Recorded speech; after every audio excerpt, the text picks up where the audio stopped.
বন্ধুরা নমস্কার। গত কয়েক দশকের মধ্যে ত্রিপুরা রাজ্যের সবচেয়ে বড় জ্বলন্ত সমস্যাগুলোর মধ্যে একটি হলো 10,323 জন শিক্ষকদের চাকরিচ্যুতির বিষয়টা। এই বিষয়টা একটা মানবিক বিষয়।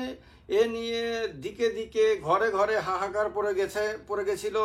এ নিয়ে বহু আন্দোলন হয়েছে, আন্দোলনে লাঠিচার্জ হয়েছে, ধর্ণা উচ্ছেদ করে দেওয়া হয়েছে, নানান রকমভাবে অপদস্থ করা হয়েছে। অনেকে আত্মহত্যা করেছে, অনেকে মারা গেছে, অনেকের বাড়িঘর আক্রান্ত হয়েছে, নানান ধরনের ঘটনা হয়েছে। এই 10,323 জনের বিষয়টা এটা অত্যন্ত হৃদয় বিদারক। এবং এটা নিয়ে যে একের পর এক এই শিক্ষকরা যাদের চাকরি চলে গেছে, যারা এক্ষেত্রে কোনো পাপ করেনি, কোনো অপরাধ করেনি, কোনো দোষ করেনি, সরকারি নীতিকে, আপনার নিয়োগ নীতিকে অসাংবিধানিক আখ্যা দেওয়ার সঙ্গে সঙ্গে এদের জীবনে দুর্ভাগ্য নেমে আসে, অভিশাপ নেমে আসে, এবং সেই অভিশাপের শিকার হয়ে তারা বারবার আপনার আদালতে গেছে, হাইকোর্টে গেছে, সুপ্রিম কোর্টে গেছে, এখন সর্বশেষ সম্ভবত এটা লোক আদালতে পাঠানো হয়েছে। তো এই সব কিছুর মাঝে আমি সোশ্যাল মিডিয়াতে তাদেরকে জিজ্ঞেস করেছিলাম মানুষকে যে 10,323 শিক্ষকদের আন্দোলন কি অবস্থায় এখন, কারা কি বলেছে সেটা আপনাদেরকে জানাবো।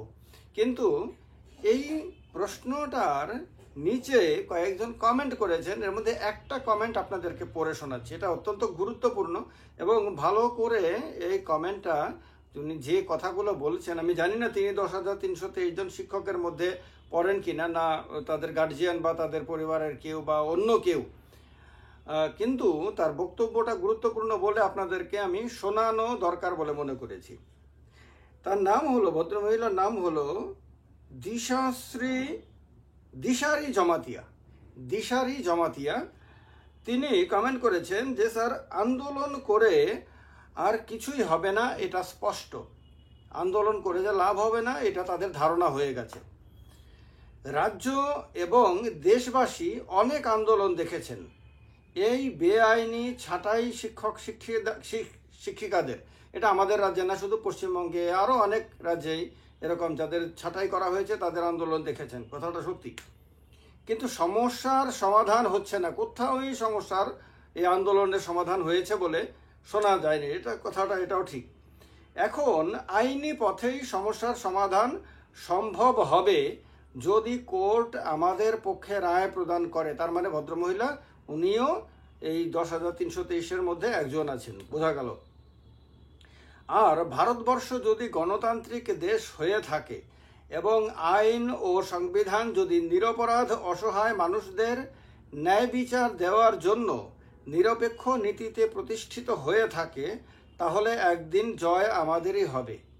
কত দৃঢ়তার সঙ্গে কথাগুলো বলেছেন এবং কথাগুলো মানে একদম পিন পয়েন্টে গিয়ে তিনি ঢোকার চেষ্টা করেছেন। এই কারণে কমেন্টটা আমার কাছে খুব গুরুত্বপূর্ণ মনে হয়েছে। এবং ওনার দেখুন লাইনের যে কনস্ট্রাকশন, কি দারুণ, চমৎকার। অদৃশ্য শক্তি দেশের সর্বোচ্চ আদালতেও প্রভাব বিস্তার করতে পারলে সাধারণ মানুষের ন্যায় বিচার পাওয়ার আশা অরণ্যে রোদন বা শ্মশানে ঘাটতি খুঁজে বেড়ানো একই। প্রথমত হলো ওনার কমেন্ট, উনি যে এত দারুণ, মানে শিক্ষক সুলভ একটা কমেন্ট করেছেন। একজন শিক্ষক যেরকম সাজিয়ে গুছিয়ে মার্জিত ভাষায় এবং সুন্দর বাক্য বিন্যাস করতে পারেন এবং শব্দ চয়ন করতে পারেন, সঠিক শব্দ চয়ন করতে পারেন, তা ওনার এই কমেন্টে এই একদম পরিষ্কার। এই কারণে ওনাকে আমার স্পেশাল থ্যাঙ্কস।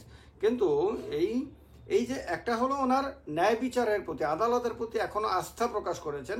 আন্দোলনকারী শিক্ষকরা যে এখনো, তারা সরকারের প্রতি বোধহয় তাদের সেই আস্থা নেই, তারা আন্দোলন করে কিছু করতে পারবেন সেই বিশ্বাসটা তাদের আর নেই। কিন্তু আদালতের মাধ্যমে তারা কিছু করতে পারবেন, তারা তাদের ন্যায় পাবেন, সেই বিশ্বাসটা যে তারা এখনো রাখতে পেরেছেন, এটা একটা ভালো ব্যাপার। গণতান্ত্রিক ব্যবস্থাতে এটা অবশ্যই রাখা উচিত, এটা আমি মনে করেছি, এটা সঠিক। তো এই কারণে আমার মনে হয়েছে যে ওনার এই কমেন্টটা আপনাদেরকে পড়ে শোনানো, তাহলে ওদের মনের ভাবটা প্রকাশিত হবে, এটা সবাই বুঝতে পারবে। এই হলো একটা গুরুত্বপূর্ণ দিক।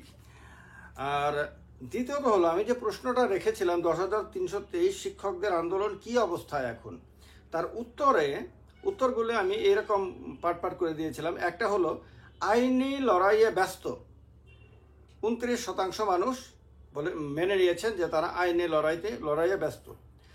আন্দোলন করতে করতে ক্লান্ত, এই কথা মেনে নিয়েছেন 19% মানুষ। গোষ্ঠীবাজিতে আক্রান্ত, সবাই জানি আমরা এই 10,323 মধ্যে শিক্ষকদের মধ্যে কয়েকটা ডিভিশন হয়ে গেছে। এর মধ্যে আবার কয়েকজন শিক্ষক নেতার, আন্দোলনকারী নেতার বিরুদ্ধে নানান ধরনের দুর্নীতির অভিযোগ পর্যন্ত উঠেছে। তো এই গোষ্ঠীবাজিতে আক্রান্ত কথাকে মেনে নিয়েছেন 11% মানুষ, 11%। দলীয় রাজনীতির শিকার, এইটা বলেছেন 36% মানুষ। মানে সবচেয়ে বেশি সংখ্যক মানুষ মনে করছেন যে তারা দলীয় রাজনীতির শিকার হয়েছেন। আন্দোলনের প্রস্তুতি চলছে, এই কথা বলেছেন মাত্র 5% মানুষ। আমার ধারণা যে এরা যারা উত্তর দিয়েছেন এদের মধ্যে বেশিরভাগই আপনার 10,323 শিক্ষক শিক্ষিকা হবেন। তো তাদের মতামত এক্ষেত্রে খুবই গুরুত্বপূর্ণ। এর মধ্যে কমেন্ট করেছিলেন জেমস দেববর্মা নামে একজন। তিনি তার একটা ছোট্ট কথা, একটা লাইন শুধুমাত্র, যে আন্দোলন করে কি হবে, আন্দোলন করে কি হবে, বাকি কথাটা এখানে মানে আন্দোলনের ওপরে বিশ্বাসটা তারা হারিয়ে ফেলেছেন। 1 মাস আগে প্রশ্ন রাখা হয়েছিল, আরেকটা প্রশ্ন, পশ্চিমবঙ্গের মতন ত্রিপুরাতেও 10,323 চাকরিচ্যুত শিক্ষকদের পাশে দাঁড়ানো উচিত কি সরকারের? কারণ পশ্চিমবঙ্গে আমরা দেখেছি যারা চাকরি হারিয়েছিলেন আদালতের রায়ে, তাদের পাশে কিন্তু পশ্চিমবঙ্গ সরকার দাঁড়িয়েছিল এবং সুপ্রিম কোর্ট পর্যন্ত রাজ্য সরকার তাদের হয়ে লড়াই করেছিল। আমাদের রাজ্যেও এরকমটা করা উচিত কিনা? হ্যাঁ বলেছেন 83% মানুষ, না বলেছেন 13% মানুষ, জানি না বলেছেন 4% মানুষ।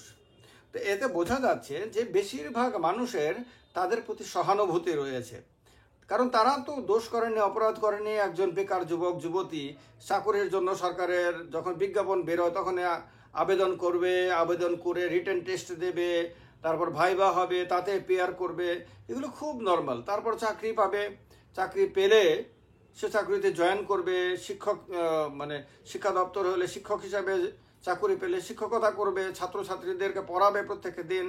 এটা খুব স্বাভাবিক, এবং এটা তার জীবনের একটা স্বপ্নের মতনই ব্যাপার।